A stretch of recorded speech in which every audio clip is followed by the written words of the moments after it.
તો યાત્રાધામ દ્વારકા પાસે આવેલા રૂપેણ બંદર પરથી 50 કિલો ગૌ માંસ સાથે 3 વ્યક્તિઓની ધરપકડ કરવામાં આવી છે। આ ઘટનાને લઈને ગૌપ્રેમીઓમાં રોષની લાગણી વ્યાપી છે। ત્યારે તાલુકા પંચાયત કચેરીથી એસડીએમ કચેરી સુધી વિશાળ રેલી કાઢી હિન્દુ સંગઠનોના પ્રતિનિધિઓએ એસડીએમને આવેદનપત્ર આપ્યું હતું, જેમાં ગૌ હત્યા પર સંપૂર્ણ પ્રતિબંધ અને કડક કાર્યવાહીની માંગ કરવામાં આવી છે। ગૌપ્રેમીઓએ જણાવ્યું હતું કે યાત્રાધામ દ્વારકા જેવા પવિત્ર સ્થળે ગૌ હત્યા જેવી ઘટનાઓ અસ્વીકાર્ય છે અને તેના વિરુદ્ધ કડક કાર્યવાહી કરવી જોઈએ।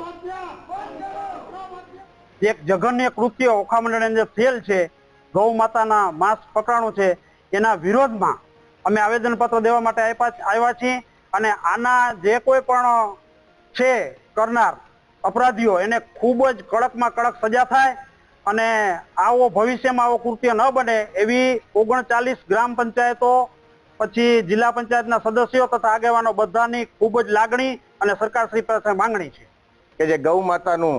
જે માંસ 50 કિલો રૂપણ બંદરની અંદર વિધર્મીઓની ત્યાંથી પકડાણું છે ને જે પોલીસ સ્ટાફ દ્વારા જે કામગીરી કરી છે એના માટે સરાહનીય છે। પણ ઓખા મંડળની અંદર 38 ગામના સરપંચો, દ્વારકા તાલુકા પંચાયતના પ્રમુખ, દ્વારકા તાલુકા પંચાયત જિલ્લા પંચાયતના સદસ્યો તમામે તમામ અને એના પ્રતિનિધિઓ આજે આવેદનપત્ર